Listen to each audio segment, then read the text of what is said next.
A brief explanation of albacore tuna. Albacore tuna is also known as longfin tuna. We have no idea where that nickname came from.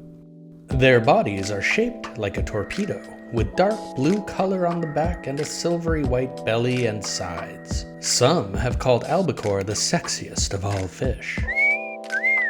Not me though, I didn't say that. Albacore is the smallest of the bluefin tuna family, with an average length of about 3 feet.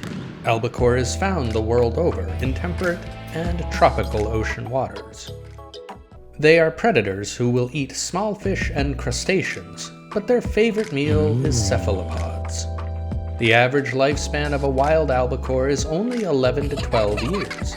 Did you know albacore is cut into 4 loins, 2 on the top and 2 on the bottom, which results in its distinctive wedge shape? Did you also know my doctor says I too have a distinctive wedge shape and that it's highly irregular? Albacore meat is lightly colored, firm and rich with a steak-like quality. It is best served lightly seared or raw. Some of our favorite recipes include sesame-crusted tuna with wasabi dressing, seared tuna with lemon, garlic, and herbs, seared tuna with orange fennel salad, and tuna poke rice bowl. You can get more recipes and order your albacore today at sitkaseafoodmarket.com.